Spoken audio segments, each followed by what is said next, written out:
welcome to the DL Gaming Podcast. I'm Bobby. I'm Emilio. And no Nick today. It's kind of Nope. weird just doing it with two people. Yeah. Well, I mean, Chris is a person, dude. Yeah, but he's behind the curtain. Yes. I asked him if he wanted to be on stream. He said no. No. All right. His dick shrivels up when he has this talk on every time he has to take public speaking. Were we nervous at first, Bobby? I don't know if nervous was because we knew nobody was listening. No, we were just really bad. We were really bad and very judgmental of ourselves, I guess. I was very hard on myself about every little word and stuff. Yeah, it took You us a should while. still be pretty hard on yourself, dude. At some point, I was like, I was trying really hard not to say and get everything, like Bobby just regularly talks. And then at some point, I was like, just fuck it, just let it slide, because it's like the show must go on or whatever. Like when people fuck up on stage or whatever, if they stop the production and point it out, it's a whole thing. But then if you just keep on going and pretend like it's part of the show, then there you go. So the big dumb buffoon is part of the show. Yep. Part of our wonderful show. Yep. Okay. Speaking of our show, let's get started here. Nothing really to announce at the top here, so let's get right into On the Radar. First game I wanted to mention was ICARUS, all caps. I like it when they do that. They just make the title all caps. It's a very Japanese thing to do with games, I find. Anyway, this game, ICARUS, is an open world crafting survival game. You know I hate those. But this one is session-based, and I thought that was an interesting idea. So you're on some alien planet. You're doing the crafting survival thing. You're in. It's an online co-op, so you're doing this with other people. But you go down there for a certain period of time, and you try to accomplish certain goals, and then you go back, I guess. So it's almost like you're going down on little missions, which I kind of like that, because the open world crafting thing, it's you don't really have an end to any of that. So when you break it up into those little gaming sessions, you kind of have these stopping points that you can jump in and out of. Yeah, I like that a lot. I guess one of the biggest problems with these games, if you want to call it that, is aimlessness. You have little goals that you're going towards, but there's no, besides staying alive, a lot of the time there's no overarching. That's why after we played Rust a lot, we were like, we kind of wish there was like a big common evil or a big bad. Well, they've started doing that with crafting survival games. So the underwater one, God, I can't remember the name of it. Subnautica. One of my favorite ones. They worked in a story into that, and it's got goals and missions, and it's got a beginning and an end, which is really nice. But yeah, I mean, these things took the world by storm like 6 or 7 years ago, and the whole idea was you make your own story. You carve your own path. And yeah, that's kind of cool, but I don't know, especially as I get older, I like games that are just like, this is what you're supposed to do. I don't want to figure it out, or I got things to do, I guess is what I'm saying here. And Subnautica 2, did they have a full release? Subnautica 2? Yeah, the ice one. The one was in. That was a DLC. Sub-Zero or Zero something. Was it a DLC? Below Zero? Yeah. I thought it was. It looks like it's a standalone game on Steam. If we scroll down a little bit, does it say DLC? Yeah, I guess it's its own standalone game. Oh, okay. But you never jumped into it, huh? No. I didn't even beat Subnautica, so I played a whole lot of it in beta and really enjoyed it. And that was before they had added a lot of the story stuff. I think I went back to it after they added quite a bit of stuff after the full release, but I still hadn't finished it. God, I want to retire so I could just play all these games, man. That's not going to happen. All right. What do you got? So these are just games that are coming to Game Pass that I have some familiarity with. Dicey Dungeons I had bought, and I really didn't give it its just due. I played it, and I was like, it's not really for me. But so I returned it, and I always regret it because I hear people talk about it and how great it is. So now that it's free on Game Pass, I think I'm going to give it another shot. Just to give you a rough idea what it is, it's dungeon crawling if it was like on a game show and you're playing as a anti. I can never say that word. You're like a humanoid a die with legs, Yeah. and it's all about fucking rolling dice. Like it, there's nothing more. There's not a whole lot of combat, but there's a lot of modifiers, tons and tons of modifiers, and you have classes too. So there's like a thief, there's a robot, there's a magician, and they all have their own modifiers. And then on top of that, you're getting, equipment and stuff. So you could have like +1 sword that'll give you +1 to attacks and stuff like that. But it's all about the dice, and it's almost like a reduction, of all RPG just down to the dice rolls.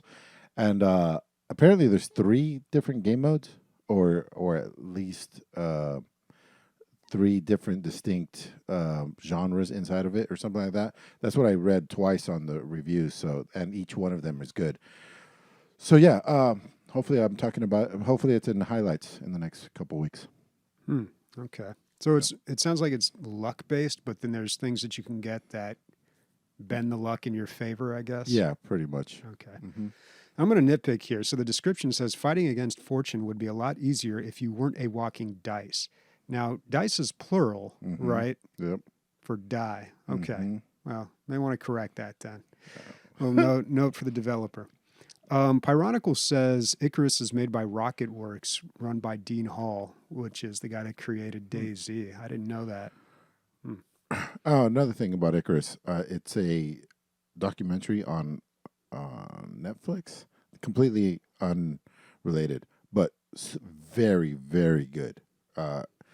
Crazy. Basically, it's all. Did you watch it, Bobby? Mm-hmm. Yeah, I won Best Doc in 2018, 2017. So good. Check it out. Another thing about Icarus, he flew too close to the sun. Came crashing down. Wow. Even Sniper didn't laugh at that. He was. Welcome to my life, dude. Taking a shot and it not working. That's half of my. I don't think you're supposed to laugh at that joke. See, I laughed. It's yes and over here on my end of the couch. All right. Last game I want to bring up is Fishkeeper. This is a game where you manage an aquarium. It's a simulation game where you're just managing an aquarium. And I saw this and I thought, why has this never existed before? It's such an easy concept. Because managing an aquarium, especially if it's a saltwater aquarium, I had a friend who did that. It's quite a job. There's a lot of stuff you have to learn. It's like a game in itself. So I'm surprised it's never been adapted to game, like a video game. So you build your aquarium, you buy your fish. There's a little bit of managing the economy there. You also have to do things to take care of the fish. And you get this little tiny submarine that you can drive around and view your fish tank from a first-person perspective. That's funny. Interesting idea. It's not out yet. No price tag, no release date or anything like that. But I thought that was interesting. I'm surprised this game is not in VR too. It seems like a natural fit. But it would be nice, dude, is if they had a setting where you could set it as your background or your wallpaper, just by default, just a view of it. That'd be really cool. Yeah. Listen up, developers. I mean, we're getting away with $1 million ideas over here, man. There was another simulation that came out this week. I ain't put it on my show notes, but unpacking simulator, like you unpack after a trip. It's literally the worst part of a trip. It's the worst part. I don't know why. Does anybody find it satisfying? Does anybody like that part? Anybody? I don't know. There's a lot of games based on menial tasks, though. Ugh. Okay, God. so you're taking stuff. Oh, it's like you moved into a new apartment or something. Oh, so you're yeah. taking stuff out of boxes and putting Either them in the way, places they man, go.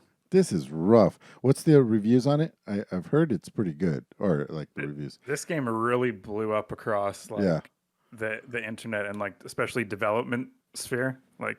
People love this game. I think it's like it's satisfying to put things in its place, right? What's the saying? A thing for everything and everything in its place, I guess, but not for me. Obviously you can, if you were here, you could look around. It's a shit storm in my place. All right, but Bobby, I think his skin starts itches when he's around my area, just because it's so diametrically opposed to his place. It is quite different. About About 10 feet away from Bobby, there's a ceramic dragon that it's just there. Like nobody knows where it came from. Well, the Nobody will throw it chandelier is away. no longer in here. That's good. I have no idea where it went, dude. Somebody It's stole your chandelier. um so what else? Okay. Other things coming to Game Pass. My friend Pedro is a 2D action game shooting game basically. It's really it's funny and it's going for cool points basically. The game isn't very difficult. What you're trying to do is make it look as cool as possible while you're killing all these people. Like you're sliding down a meat hook and shooting people in two different directions. There's a lot of that. There's you have guns akimbo and you'll be shooting at two different targets in two different directions a lot of the time. I forgot how the mechanics work. I believe one of them is auto aim and the other one is your actual aim. And anyway, you can do flips and twists and slow motion. And like I said, you can probably just cheese the whole thing all the way through, but that's not what the game about. The game is looking as cool and getting as many cool points as you can, and like maybe recording it and putting it on, showing it to your friends because you can do some really cool things on here, and it's like a physics based, so things react in semi-realistic ways. Yeah, I had a hell of a time with it. There was a time when this was blowing up like a 2 week span on Steam. It's overwhelmingly positive on Steam, and now it's free on the Game Pass. So definitely worth the download. Definitely. Lastly, on Game Pass this week was Halo Infinite. I didn't download it. None of us did. Maybe next week. I'm downloading it now, so maybe I'll play it next week. Next week's going to be a weird week because of Thanksgiving. It's a short work week. I don't know if that means more gaming or less gaming. We'll see.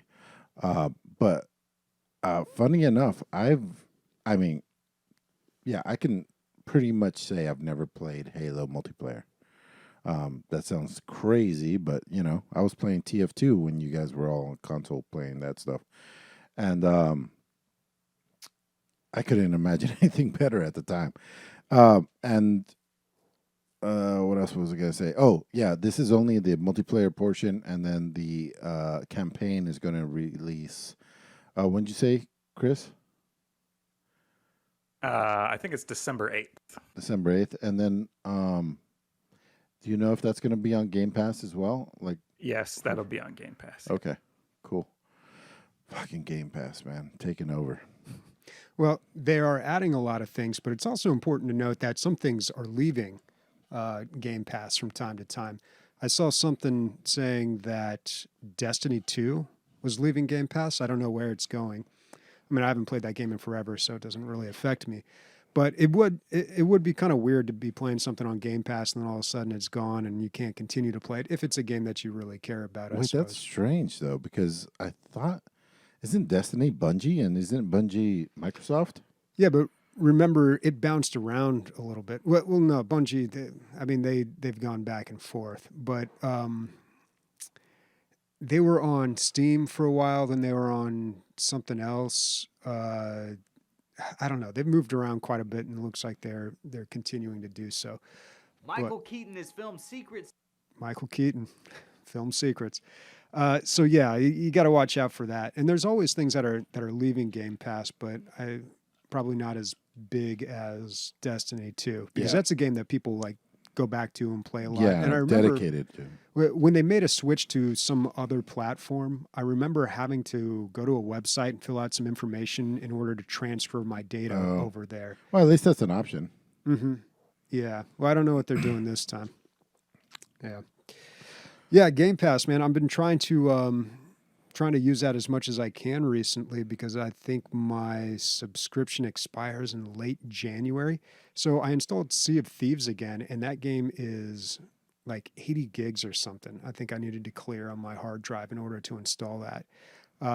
I installed it, loaded it up, and then immediately I remembered a lot of things I didn't like about that game. So you can't just join somebody else's game like, hey, I want to just play with some randos. Can't do that, apparently.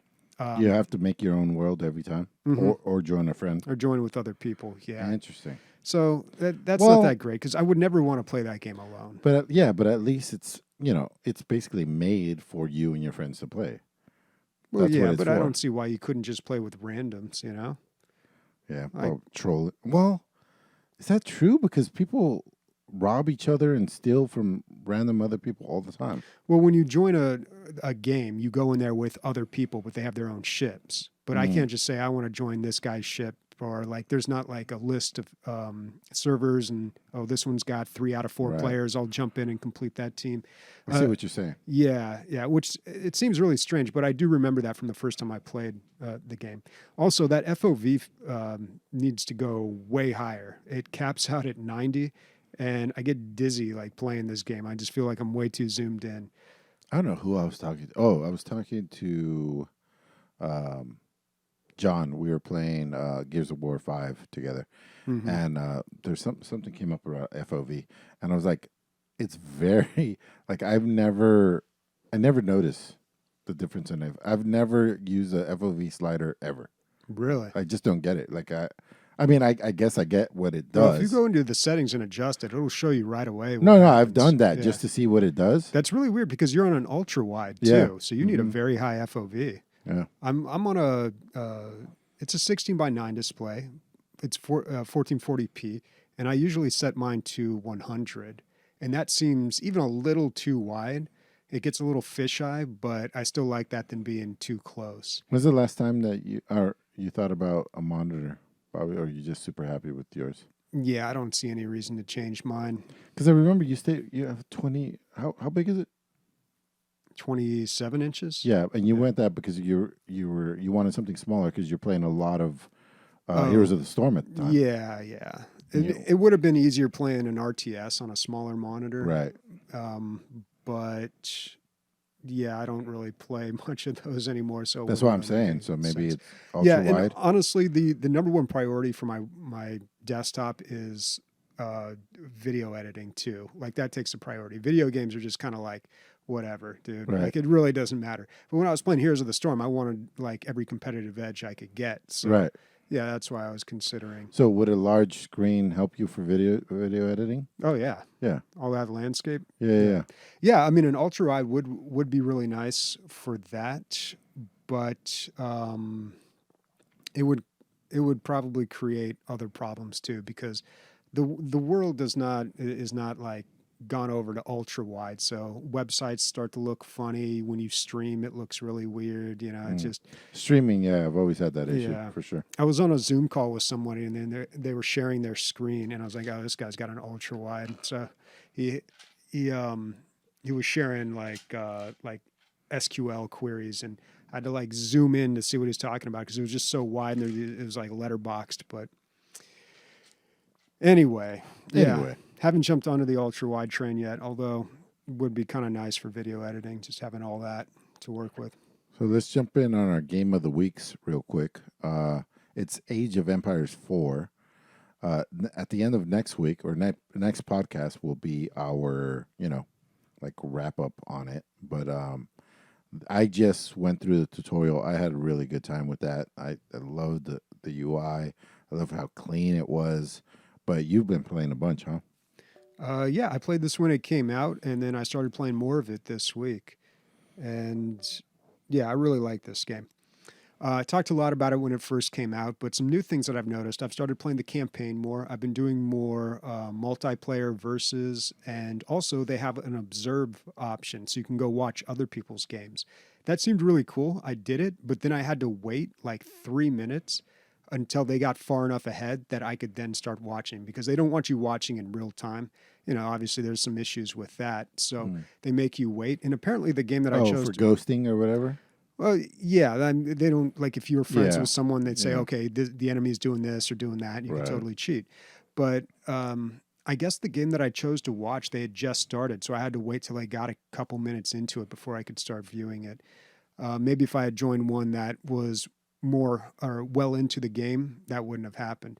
The multiplayer, the versus, is great. It's they've changed the default win condition though.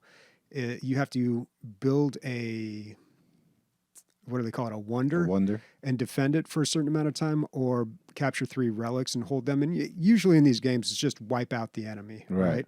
So that took a little. Oh, they took adjusting. that away. There's not wipe out the enemy. I think you can set it back to that mode, but by default, it's set to the other one. Oh. But yeah, that's been good. I'm actually doing really well in that, but I've been getting carried a lot too. You really just have to do the research and figure out what culture is good at what and what their advantages are. So, is your recommendation? I think that this goes for most games. Just get good at one. I mean, yeah, that's usually the best thing to do is just get good at one character, one class, one whatever. And then through that, you learn the other ones. You learn how to play against them. So when you go to play them, you know a little bit more how to play them. But yeah, I find that to work best in most games. But what I really want to talk about is the single player campaign. That's what I've been playing too. They start you off with the Battle of Hastings, which is a pretty significant point in history in 1066. Are you familiar with it? No. Oh, well, I've heard. Yeah, the I've Battle heard of Hastings, 1066. But that's about it. So Normandy invades England, and it's actually why the English language has changed a lot and includes a lot of French words because when they invaded there and took over. But it's a great place to start, and I love medieval history. I really don't care for like a lot of the stuff later, like colonial history and stuff. I find it so boring, but medieval history I always found so fascinating. But yeah, that's a great place to start. And they kind of tutorialize you, and then they start you off in this first campaign, and you have these little missions to do, and they give you a history lesson. And Age of Empires has always been about the history lessons, and the cutscenes that they have and the videos that they unlock. They look like they're straight out of the History Channel. They're these really cool, very short, 1 to 2 minute vignettes that explain things very simply, like anybody could understand it. And it looks like kind of what they used to do on the History Channel, where they used like the Total War engine or whatever to replicate the battles. Yeah. And they use actual footage of this is where the battle took place, and then they overlay like the video game characters on top of it. That's so dope, man. Yeah, and you get like this really quick, really interesting lesson, I guess, if you're into it. What's also cool is you unlock these videos, and it'll be like a minute and a half, and it'll just be on the crossbow. And, this is how the crossbow was invented, and this is like how they would load it. And they have one on castles, and like this is how castles were built. And you put the big rocks on the outside, the little ones in the middle, and then you cement them together, and then you do the stairs with a limestone because they're easier to cut. And they've got this group of people that are like these extreme cosplayers that are building a castle with the tools that they had back in the day. Oh, yeah. And they're showing them like basically creating a castle from rocks and stone. Rock and stone. Rock and stone.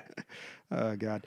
But they're creating a castle just from rocks like they would back then. And it's all just like very compact, very concise, and very interesting and very well shot. Like the footage, the B-roll they got is fantastic. There's one on, early in the game, there's one on the castle. There's one on the crossbow, and one on chainmail, which is really interesting. Like you make all these little rings and then you put them together, and you have to have like 5 connected, and then it has to have the cloth to absorb the impact. Like just super interesting stuff. Like really informative. I was so when I got to the main screen, the start Battle of Hastings, right? I saw like unlock first video, and I was like, that's odd. Like you don't see that very often, unlocking videos. But if they're well done, then yeah, I'm looking forward to all of them. Yeah, they're short and they're really interesting. I highly recommend them. I can almost just watch that. I'm kind of like bothered that I have to unlock all of them. I just want to watch them. Fuck this game. I just go to the History Channel, man. So what do you think, Bobby? Like DLC comes out for this on Game Pass. Are you gonna part with some shekels for it if it's like of this quality? I mean, maybe we'll see how far I get with this, but they definitely need to add some DLC. It's like any of these games. There's so much more that they could add to it. It's so easy to just be like, okay, we'll add this culture. We'll add that one. Like it's easy content to create, I think. Who's your team? I've only played as the French or the British. Mm. So Mongols are super appealing to me. yeah, there's the Mongols, and yeah, I can't remember the all the other ones, but I think there's only 8. There was just a list right now. I Yeah. saw the Rus. I don't know if that's Proto-Russian. I have no idea. Oh, yeah. Rus, yeah, Rus. before Rus. Russia. Yeah. Yep. Yeah, really good game, man. Like I really like the presentation and the visual style of this game. It's clean, it's simple, it's very like kind of utilitarian. It's not like visually very busy or annoying like I find a lot of other games. And yet it's very complex too. So highly recommend it. Probably going to keep playing this. I'm probably going to continue with the campaign. I don't know. I don't know if That's I want what to I'm push my most- winning streak in the verses. That's what I'm looking forward to, dude. Is a single player, just a campaign, because I'm terrible at RTS. So if I start dying, I'm just gonna put it on easy. I don't care. Easier the better. Yeah. Let me unlock those videos, man. Oh yeah. Here's the castle one. So it looks like they are on YouTube. You can just go watch them there. Oh, and I love the little, like, when you're building shit, and you can see it here, the drawings, the sketches of the blueprints are live with what you're building and stuff. And they're just, the blueprints are just jumping around the little workers and all that stuff. I love how that looks, man. I thought it was great. And, the Fog of War also looks like hand-drawn before you uncover it, like in the darkness. What a nice touch. They didn't have to do any of that. Yeah. But they did, and I love them. All right. Well, what else have we been playing here? I don't know. What have you been playing? Well, I started playing Divinity Original Sin 2. So I had just gotten to Arcs. This is where I left off when I stopped playing the game. I got to Arcs, which is the last island, and I thought this is a good stopping point, so I'll just leave it here and I'll pick it up again later. I jumped back into the game. It's been a long, long time, so I spent probably half an hour just going through my inventory, checking the skills and the talents and rearranging everything and getting my characters all set up and basically reacquainting myself with all my characters. And then after that, I was actually able to play the game. And yeah, it's still a great game. We've talked about it way too much. But here's what I want to talk about. Something new happened with this game. Because Larian has got a couple of games under their belt now, they, I guess, felt it necessary to create their own launcher.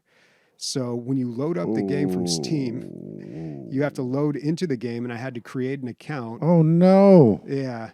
And then it was super annoying. I'm like, this is bullshit, man. You guys got Divinity 1 and 2 and then Baldur's Gate. Okay, whatever. But then I saw the name of the launcher. I'm like, all right, that's kind of cool. It's called the Larry Launcher. Like, what's up with that, dude? The Larry Launcher. That's pretty good, right? It sounds like a catapult that throws people out of the fucking suburbs, dude. No, it's Larry, L-A-R-I. No, I get it. I know. Yeah. Oh, I'm spelling it for Christian here because he's trying to. The Larry Launcher. Oh, I'm more interested in what the Larry launcher was. Larry dude. the Launcher's Twitter? Yeah, I don't know what that is. Yeah. So, yeah, that was annoying, but then also kind of funny, but whatever. But did it work? Yeah, I created an account and I was able to get in and all my stuff was there. And Dude, it's like, okay, they toil so hard on these games. Obviously, they work so hard.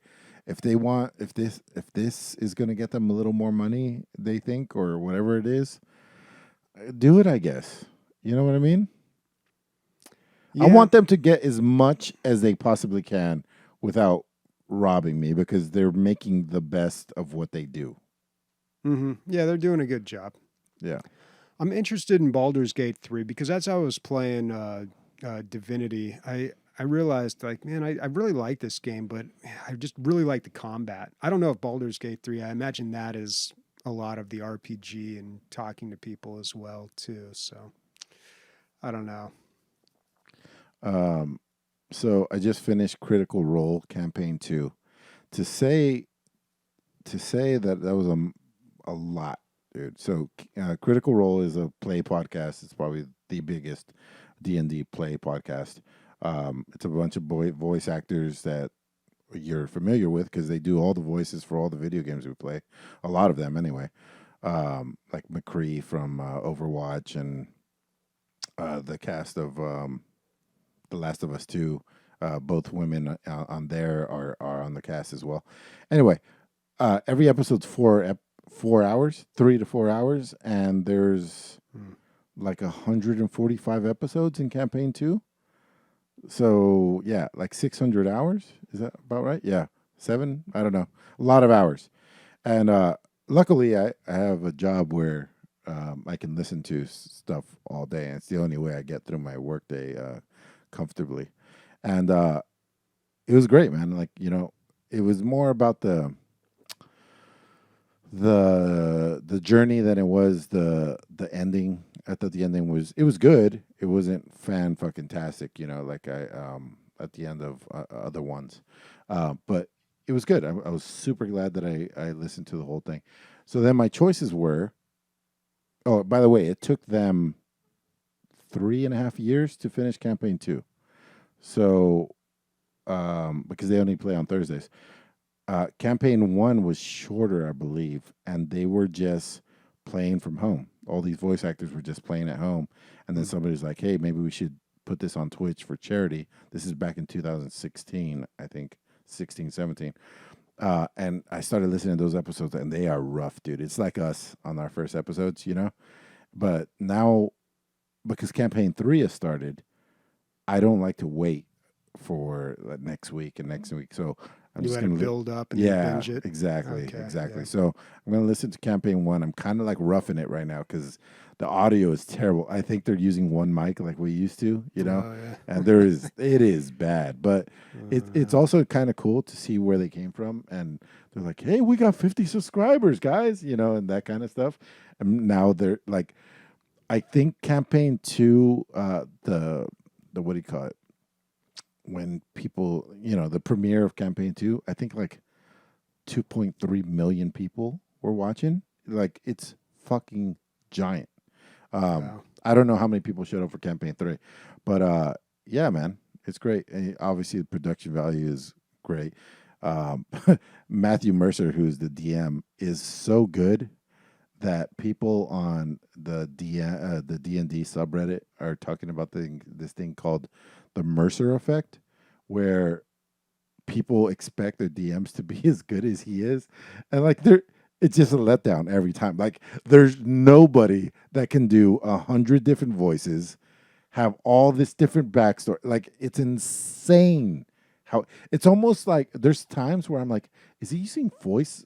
Is he using digital tools to help? But no, it's just him, man. It's incredible. It's incredible. But it's probably the nerdiest thing that I do. Wow. I'm working around all these fucking burly construction workers, and I'm like, if they knew what I was listening to right now, like, I'd probably get beat up on the spot. I don't know, man. Nerds are everywhere. I'd be surprised. Not on the construction side, besides me, I don't think. Maybe a few. I don't know. See, I wonder what people who are not nerds or into geek culture do for fun. I'm like, what? Because they're out there. There's people that aren't like into video games or like movies or comic books or stuff. I'm like, what do you even do? They like drink and watch sports. Yeah. They drink beers and watch sports. It's probably a lot of sports, or I don't know. Maybe they go fishing or something. I don't know, dude. What are you doing with your life? Yeah. It's crazy, man.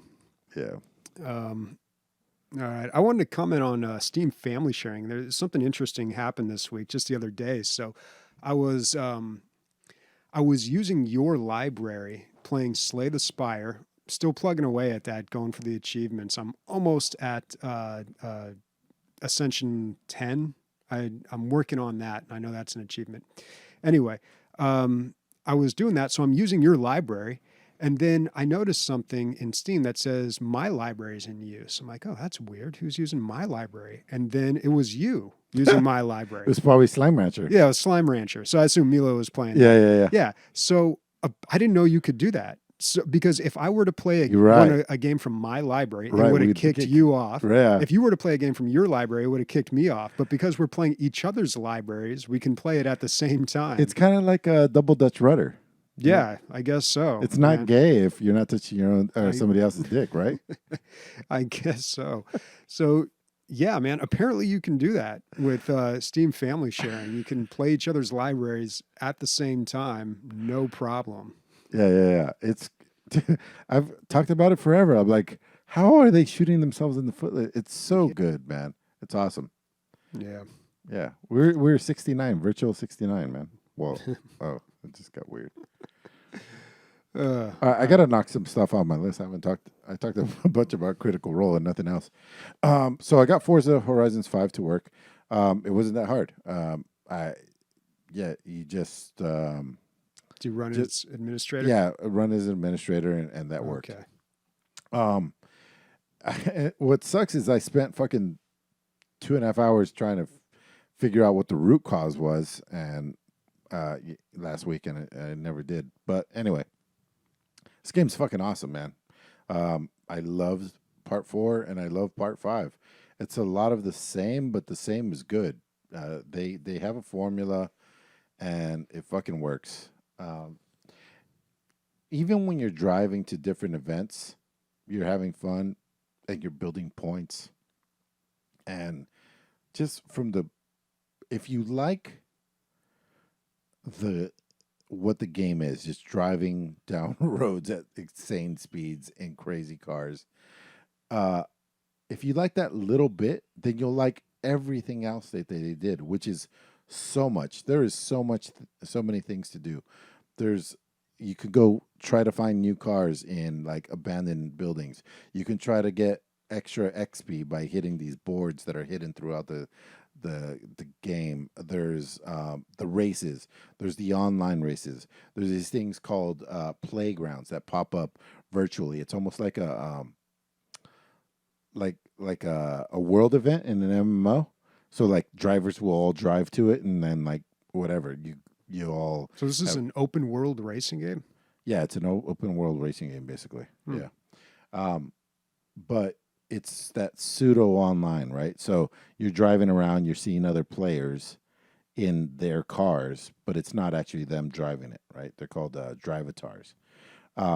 So they're representing them. And then if you can set your drivatar to like challenge people all day, and then at the end you'll get accolades for how your car did when you weren't playing, stuff like that, and points. And then when I play like a verse AI race, they'll be named after everybody that I know. So like there's Rubber Nuts, and there's Workonius, and there's this, and there, and yeah, it's just cool to see their names up there. Obviously, it's not them playing, but it could be if I went online and played online, and they were online. But no, it's just their drivatars trying to earn points for them while they're offline, basically, which is really cool. It's just like a virtual presence of you when you're not playing. I also found my truck that I have in real life. I found it on there. I dropped 200,000 credits into it, making it a like Lambo type vehicle, but it's obviously a truck. I'm glad that you can't just break the game. This truck was so fucking fast, I couldn't keep it on the dirt tracks. Obviously, a truck goes on dirt tracks. You're just flying off the track in all directions. I couldn't hit the checkpoints. It was ridiculous. So ironically, the sweet spot for my truck is like in the A class. So I had to drop it down 3 levels, which cost me additional money. I couldn't just like take it back. Now I had to pay more money to buy the parts to get it better than stock, but lower than where I was. I ended up paying like 250,000 credits, which is almost everything that I had to get my truck where it's at. But now I love it. It's my main car. So that's what I use most of the time. There's a lot of off-road stuff. Beautiful Mexican scenery. Yeah, like everything about it. Love this game. Does it take a long time to build up credits to get a decent car and customize it? No, because you're always. I mean, what is this kind of like? It's almost like a mobile game. Like no matter what you do, you're getting rewarded, and it's just like bling, bling, bling, bling, bling. You're getting these things called spins. That's another thing that you get, and it just happens automatically. You just doing things, and you spin a what do you call it? Like a slot machine, and on that slot machine you can get a ton of credits. You could get just whatever bullshit, or you could win straight up cars, and just randomly you'll get like really rare ones or just normal ones. Then you can sell them on the auction house. One thing I do have to stress, and everybody that hasn't played this game should know. This is not a simulation. It's not Gran Turismo. This is arcade. You're just having fun. Like, if you crash, just hit the rewind button, and you fucking rewind all the way back to before you fucking set up yourself for failure. You can't abuse it because you run out of rewind ability. But yeah, it's beautiful. It's fun. It's fast. The frames, you can put it on unlimited. You're just fucking flying, and it's fucking gorgeous. Yeah, I don't know what else to fucking say about it. So it's like an idle game, kind of. Well, you have to race. Well, yeah, you can get points while you're offline. Yeah, but it's nothing compared to you actually racing. Oh, it's actually doing stuff. Yeah. I see. Not even close. Okay. Yeah, All right. and I don't even know if you do get credits, but you just kind of like how this is how your avatar did while you were offline or whatever. Your Yeah, drive. you get a report. Yeah, your Drivatar. Terrible name. Drive it. This is on Game Pass. This is on Game Pass. Yeah. Okay. Yep. Cool. You know, a lot of stuff you're like, how could they charge? This is definitely when you play it. Yeah, it's a $60 game, up and down, maybe even more, if it wasn't on Game Pass. Chris, you want to talk about game night? Sure, I can talk about game night. So in the Discord, we had a tabletop simulator night. Awesome, because every game in the world is on tabletop simulator, every board game in the world, and some video games too, which was always interesting to see people try to remake them in a tabletop simulator in some semi-janky way. But we had a really good turnout. It was really fun. We played some Trivial Pursuit. We went through a couple different categories. Bobby, Trivial if you're playing Pursuit. I thought you guys were going to play Coup. we did play Coup. We played Coup, but apparently Gummy just is really good at lying, so he can't lose. So that got old pretty quick. Yeah, we played some Trivial Pursuit because we were like, yeah, we need a good 10-player game. Trivial Pursuit, everyone gets pie. We're all good. We tried the Lord of the Rings version, and then we realized that someone playing with us, Burn Division, he's never watched the movies. Oh, wow. And that kind of struck me as like, I thought everyone had to have watched the movies, right? Like, but by this point, and I say that as someone who doesn't watch a lot of movies, I just thought it was like Lord of the Rings. That's a movie you watch. Yeah, I'd say most people have seen that movie. Even if they're not particularly into that. I'll be honest, I don't know how good I would do a Trivial Pursuit. I've seen all the movies, I've read one of the books, but I don't think I know a lot about that universe. You do pretty well. Most of the questions were pretty simple, and compared to like normal Trivial Pursuit, which we were getting like crazy questions because we also played that too. It took us a while to realize, Trivial Pursuit isn't fun, so we stopped playing it. Mm-hmm. And well, I remember on a previous game night we all played Trivial Pursuit. Yeah. I thought it was pretty fun, but you didn't know who Dr. Seuss was, and I thought that was a bit odd. So, okay. I don't know. Let's Maybe not that's why you're not having a good time here. Let's not point fingers at people who know and don't know things. After I literally just did that. I probably knew who Dr. Was I high? Sometimes, information doesn't go into the old noggin. I don't know. Of course you were high, dude. It was a game night we were ripping playing high. And I was high this time too, and I thought I was doing way better until we played Codenames. Do you guys know what Codenames are? No. No, what's that? All right, so there's two teams. You have an 8x8 grid of cards in between these two teams, all with different words on it. And each team has a code master, and they each have a grid. They're sharing a grid. Some cards are for the left team, some cards are for the right team, but they can only give as a hint one word around and a number, and that number is how many cards that word applies to. So these are like all different cards, and you want to get your team to guess your cards and not your enemy's cards, because if your team guesses a card that isn't yours, obviously the other team gets the point. So we were playing this, and it's really fun and well done in Tabletop Simulator because they automate a lot of the stuff, and there's a timer and everything. It's really handy. And Recycled gave a clue to our team that was the last word on the board was straw, and he said suck, and I was really high, and everyone on my team's like, suck, yeah, straw, and I'm like, whoa, wait, guys, why is suck straw? I don't get it. Someone tell me why suck is straw. And they were like, you sucked out of a straw. And I was like, oh, I was only thinking of like farm straw, like straw in your mouth. I was like, I don't think you should suck on that. Anyway, or like you can, but it just doesn't come to mind. Anyways, so we had a lot of fun playing that, probably the funnest game of the night. It was super fun, and you too can have a lot of fun if you join us in Discord. It's pretty easy to get to, just discord.gg/DLG. It even kind of rhymes. It rhymes, guys, right? GGDLG, something like that. I mean, yes, G rhymes with G.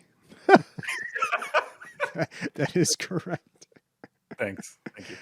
And another thing with Tabletop Simulator, I found Star Wars Rebellion, the board game, which I've always wanted to play. I found it in a board game shop, and it's like $180. It's so intricate with all these pieces.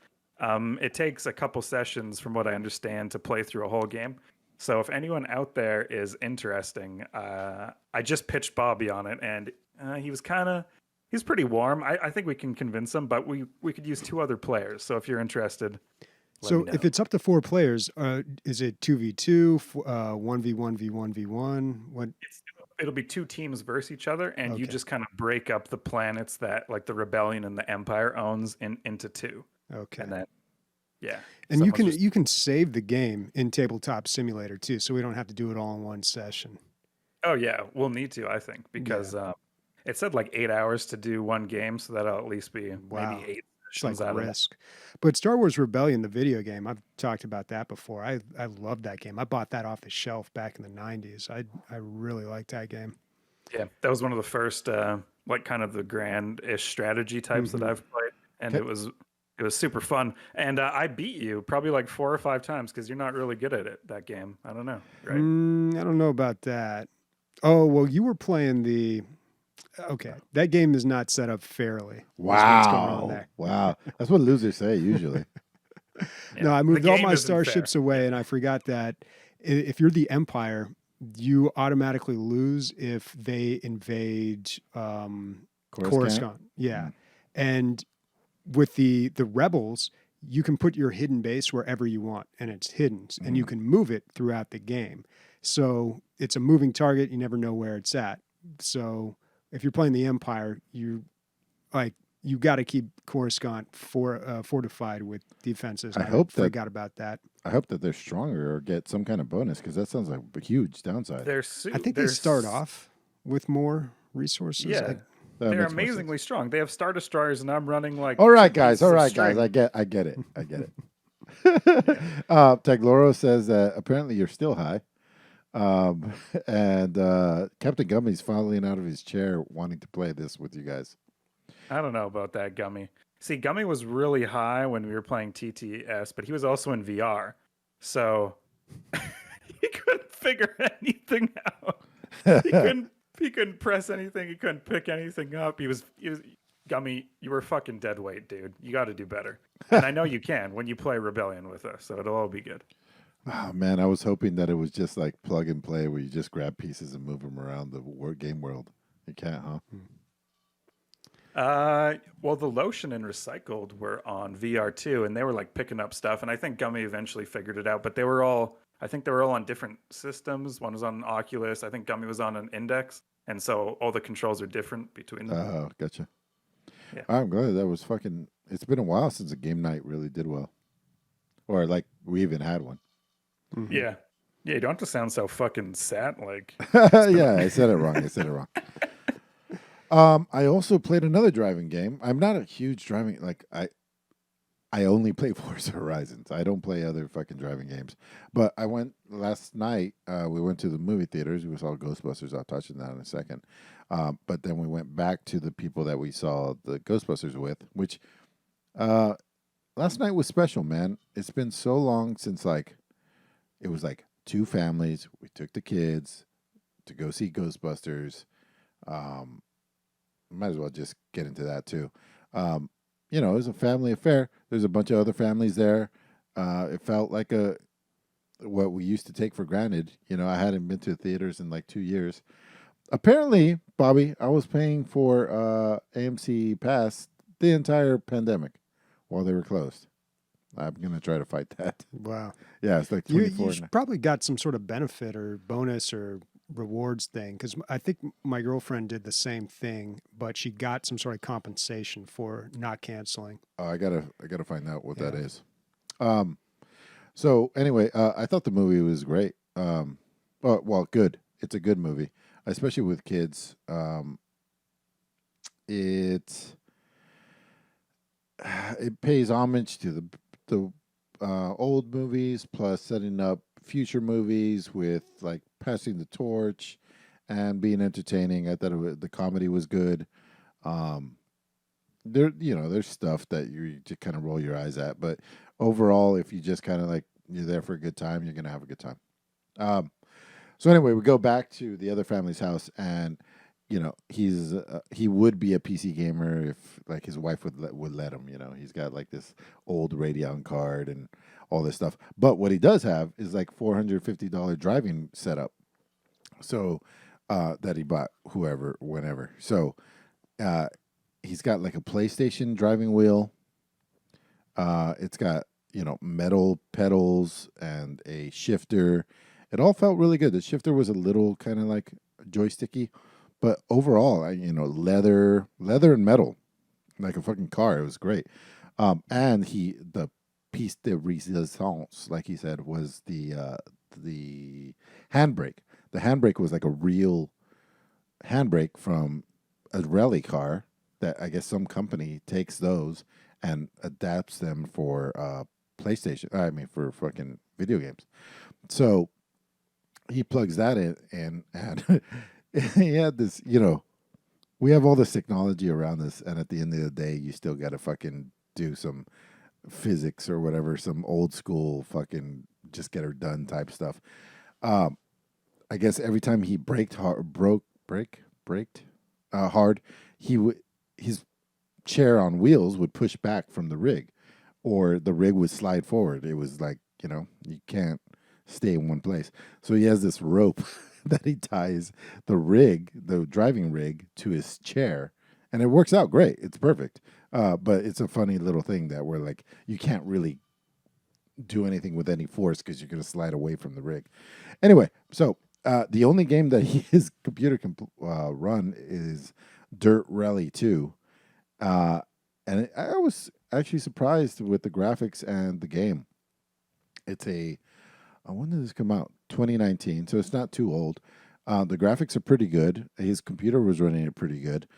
Unfortunately, when you're running with this rig, you're probably like 6 feet away, and he had like a smaller screen, so that kind of took a lot away from it. But the rig was great, man. The fucking force feedback, the feeling the bumps on the rally roads, the jumps, even when I was having engine failure because I rammed the shit out of a bunch of trees, I could feel the engine struggling through the wheel. It was great. This is a hardcore simulation, though. There's a guy.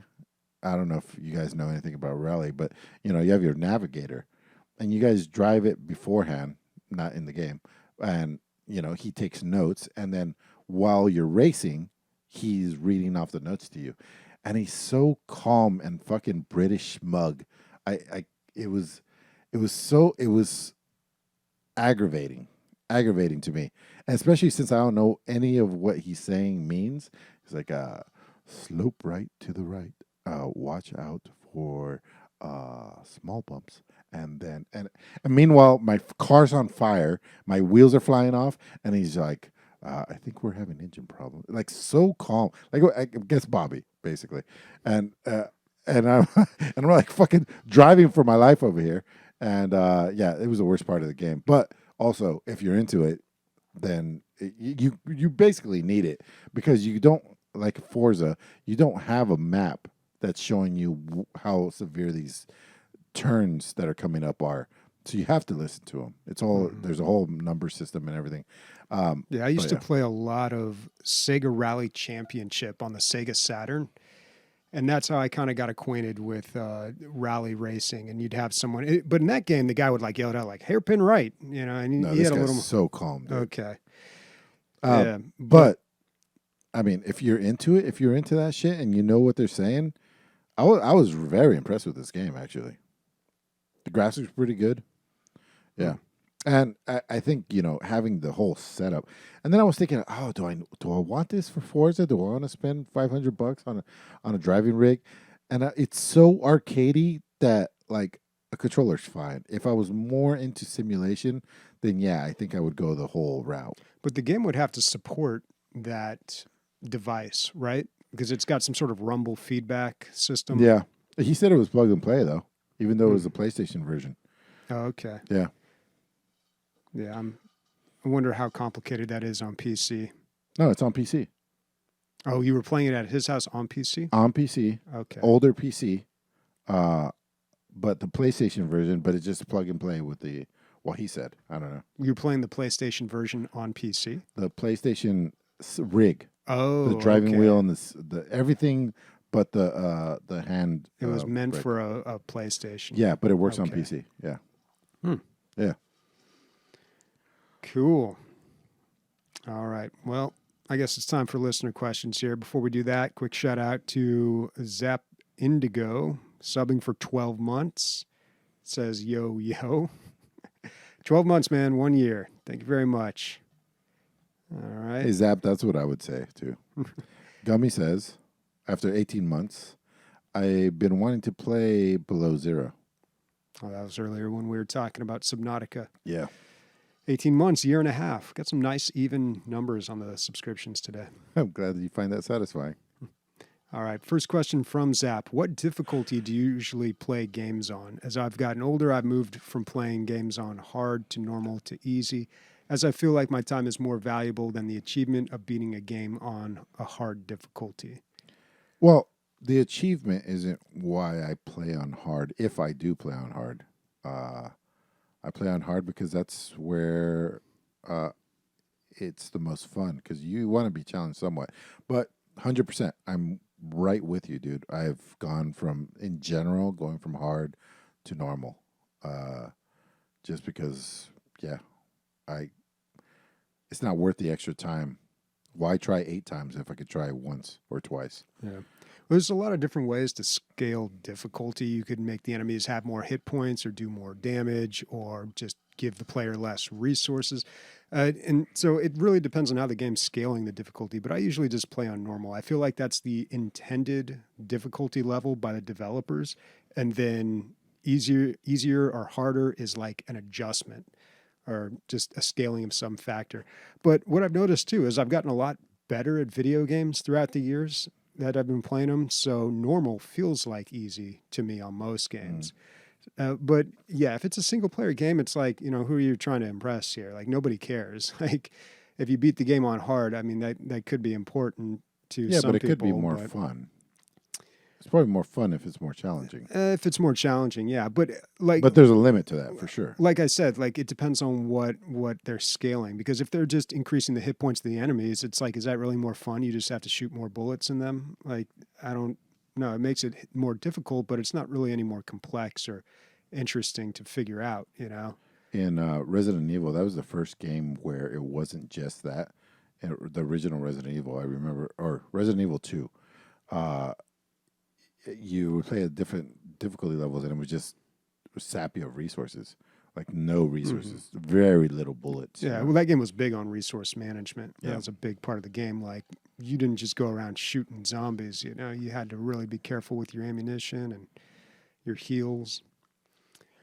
All right, Zap also asks, what's one extremely underrated game that you think people should give another shot? Mad Max for me, even though Bobby disagrees with me. I thought it was so much fun, man. I don't feel like that one was underrated, though. People like that one. I feel like it was like, 75% or something like that. Well, a lot of games based on movies, people are just like, they're just, yeah. it's a money grab. But it was, it was pretty much, because when they used to do that, they would just copy whatever popular genre or format games had at the time. So at the time that Mad Max came out, the whole open world thing was really popular. But they did a decent job at it. Well, I was off by 2 points. It's a 73. Yeah, it's weird. The meta score is at 73, but on Steam it's at 90%. So I think, looks like you're right, Emilio. Yeah, I played it on Steam. It wasn't. I'm not like a huge Mad Max fan, although I think the movie's fan-fucking-tastic. The newest one is the best one. And it's some kind of hybrid between the two stories. I feel like there was some stuff from the old one and some stuff from the new movie. I had a great time with it. Some crazy shit happened that like was completely unscripted. That's what you get from the open world stuff. But I feel like the engine, the missions drove that kind of stuff to happen. One story I remember was there's dust storms and they just randomly happen. It has nothing to do with scripting or anything. It's just sometimes there's a dust storm and crazy winds come through and you got to, hunker up. And I was assaulting a base, and in the base, a lot of times they put a guy in like a swing, and he's kind of like on this pulley system. So he can go up and down and snipe you or fight on the ground. He's just kind of like a guy on a string. Anyway, the windstorm came, and this guy's on a string. He's fucking flying all over the fucking place like somebody swinging around a yo-yo, and he's yelling and shit. And I swear none of it's scripted. It just happened to happen that way. I'm losing my shit laughing at this. I think it was a midget. I think they have that's one of the things in the game. Anyway, it was fucking hilarious, man. I couldn't get enough, and I appreciated it so much more because it wasn't scripted. That's just a small thing about the game. But yeah, I really like this game.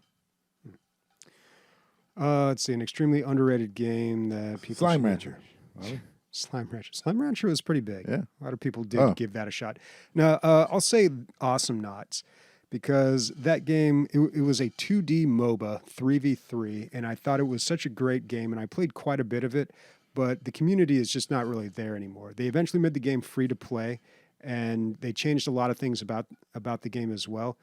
And it was such a fantastic game, and it was the first one of these 2D MOBAs. There were a couple others that eventually came out. We played a few. There was that Korean one that had to get censored because there was way too much cleavage.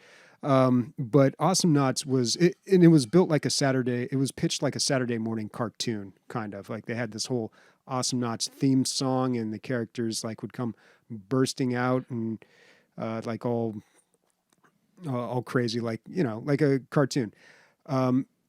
I really liked this game. I thought it was like a good balance of like fun and a little on the simple side, but also it had the complexity of a MOBA. Yeah. But I think they did a lot of things that upset the small player base that they had. And I don't even know if we could scroll down and see how many people are playing this game right now. It's probably not a lot and not nearly enough. Yeah, 169 people playing this game right now. Yeah. Not enough, even though it is 3v3. But the last time I tried to play it, I think a year or so ago, I waited in queue for a super long time, and it wasn't great. But yeah, it's unfortunate. It's like Super Monday Night Combat, a fantastic game that just, will never come back because... Or Realm Royale. Yeah, well, I don't know. That one was all right. It was good. Realm Royale. I mean, it was good for a while. Then they fucked it up. Well, I don't know if the changes they made like really messed it up, or if it just people got sick of it and moved on to something else.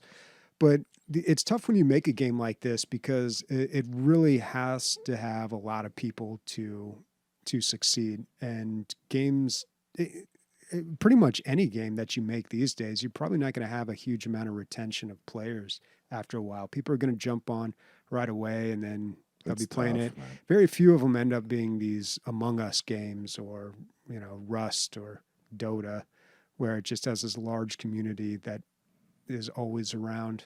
God, it's got to be one of the hardest industries to be in. It really does. Well, it depends on what kind of game you're trying to make, though. And I feel like people are... you're really swinging for the fences when you make a game like this, because if you do end up being like Fortnite, then it could be lucrative. But if not, then the game is a complete waste, like Crucible. Yeah. Unfortunate. Unfortunately. Okay. Another question from Zap. Got a lot of Zap questions this week. This one's directed at Emilio. Do you think Anthem was the best game of 2019 and why? Do you still think? Or do you still think? Yeah, man. I fucking loved it. First of all, they were pushing the graphical boundaries at the time, which is still a fucking super gorgeous game. And a lot of the complaints were like, the end game was terrible. Being a dad and not having a lot of time, I never got to the end game. I was just doing the regular missions. I was having a great time. Like the little bit that I played, 20 hours or so, were good. And I was playing with friends, and it was hot at the time. I was tanking, I believe, which, it was really fun playing my role. And you're fucking Iron Man. You're Iron Man. You're playing Iron Man, and you're playing Marvel and D&D at the same time. I dig it. Still dig it. The other day I saw it. I was like, oh fuck, should I download that? Where's that game at now? But I didn't, because there's so much. I love that game, man. Fuck everybody else. All right. Still standing by Anthem. Last question from Hogglefosh. Do the benefits of the internet outweigh its negatives for our society? Whew. Ending on a heavy one here. Oh. Yeah, catch my breath, man. Fuck. Jeez. Bobby? Like, if you were just going to say yes or no? Yes or no? I would lean towards yes, because I feel like, especially with video and sharing and everything, there's a lot of bad stuff that can happen, but there's also a lot more accountability these days. And we're all learning to get along with each other, even though it's very messy right now and we're still kind of figuring it out. I think we're all, because it used to be able to just live in your own small town and everybody was like you, and, you could all talk the same way and say the same things and nobody would be offended. But now we're all in this digital community where you say something and some dude who lives 3,000 miles away is super offended at you. So we're figuring that part out, but for the most part, I think that's good. Yeah, I think. Plus, what would we have done if this pandemic had happened when we didn't have the internet? Like, say it had happened like early 90s or something, kind of in the nascent phase of the internet. Like, what would we even be doing? We all just read books or something? That it's so true, man. Like, before the internet, you were only as smart as the books you've read and the smartest guy you've ever met that you talk to a lot. That's it. That's all. Those were your knowledge bases. That was it. And now you could just and then fucking bullshit me. There used to be guys walking around and be like, my hands are registered fucking weapons. And you're like, what? And that's bullshit. Now you can just okay, Google, is that possible? And they're like, nope, that's not possible. And now all the bullshit artists, which there were so many in my life, my dad included, that's all gone. You can't be a bullshit artist anymore. No, the bullshit's on the internet still. Well, right, fake news. True. It's just got to switch spots. Small little facts. Fucking whatever the fuck is your fingernails still growing after death or whatever, stuff like that. You could just fucking look it up now and just shut people down. I call those things Nickisms now. Nick, yeah, dude, it's so good. I'm gonna start sending you $5 every time you shut him down, dude. And it's funny because he doesn't have to be that way. He's a smart dude. He just, I don't know what he does. I think he believes it in his heart. Is what happens. Anyway. So yeah, I'd say yes. I'd say yeah. Ultimately, yes. But there is a lot of bad stuff, man. Like fucking depression, all kinds of stuff happens because of the internet. The destruction of society, you know, the obliteration of like previous skills that everyone had that made people maybe better. Now no one knows how to do, including me. I'm calling myself out too. Yeah. The revolution of shit, I forgot wherever Gaddafi was. That was all done on Twitter. That was like the revolution started on Twitter, and so like a despot The was Arab Spring. yeah, the Arab Spring was all internet based. Yeah. I don't know if ultimately it was a good thing, but I think it was. Yeah, who knows? Depends where you are, I guess, in which country, but yeah. We can't speak on those things. Yeah, man. So let me do a recap of everything we talked about in case you weren't really listening, but kind of listening because you're on a forklift or some shit. So on the radar was ICARUS. Not the documentary, but you should also check that out as well. Dicey Dungeons, Fishkeeper, my friend Pedro, Halo Infinite, and then highlights were Age of Empires 4, Forza Horizons 5, Divinity Original Sins 2, although it wasn't really a highlight. It was like a low light. TTS Game Night was awesome. Join our Discord, dlgaming.net, where you can find all our nice stuff. And Ghostbusters Afterlife, I would recommend it. And Dirt Rally 2, if you like simulation games. Bobby, where are you at next week? Next week, let's see. Probably going to be playing more Age of Empires. I have been playing games a lot, but it's a lot of the same stuff. I've continued playing more Back for Blood, beat the second act on Veteran, and I've been playing a lot of Deep Rock Galactic with the new season pass. So I got to get into something new. There is the... You won't. No, I might. Like, those are good games, and they're both in a good spot, I feel like, right now. Well, probably Back for Blood needs some balancing still, even. Yeah, I mean, it needs a little work, but they got it laid out on the roadmap. They'll get to it. But I didn't play the Halloween update for Killing Floor 2, and I'm kind of bummed that I missed that. But the Christmas update's right around the corner, too. So I'm probably going to, maybe not this week, but pretty soon I'm going to be playing some Killing Floor 2, if anyone wants to play that. Another game that has a crazy large install file. Game's huge for some reason. Must be all those textures. I bet you have. I bet it's like lazy develop. I bet every time they have a Halloween and a Christmas, they add it, but they never remove it. So you're probably downloading all the textures and all everything. I mean, I would think they know what they're doing. I'm sure it's not something like that. But no, it is, Bobby. I know. I'm a fucking professional.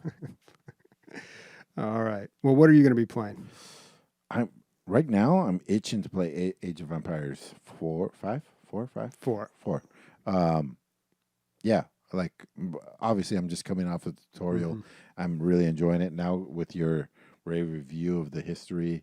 I'm digging the whole thing, man. Yeah. I want to jump right back. The videos are cool, man. Don't be afraid to click on those because, like I said, they're super short. So it's not like some cutscenes that I think are just way too long and also boring. But like they're super short and super interesting. Yeah. I'm fucking digging it, man. I guess at no point in the campaign, well, you don't know because you haven't finished it, but you don't get to pick your own army. You're just always Yeah, you're always playing as whatever the story demands. So you start off with the Battle of Hastings, and then there is later in there, I think like the fourth part of the campaign, way down the line, is the Mongol invasion. Yeah. So, but that's a lot later on. But it runs you through chronologically. So you're starting out Battle of Hastings 1066, and then I don't know whenever the Mongol invasion happened, but it seems like it gets into like the 1500s. But I love that period of history. Cool, man. God damn it! Listen to the Wrath of the Khans, Bobby. Please, please. Even though Chris says it's all bullshit. All right. Speaking for Chris, absent Nick, Bobby and myself. 1035. Is that AD or BC? That's 1066. 1066 CE. Is Can we that say yeah, CE? yeah. Yeah. 1066 CE titties. No silicone here, guys.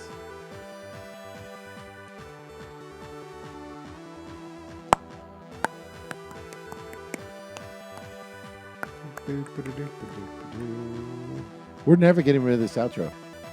When I die, I want this played. It's my outro.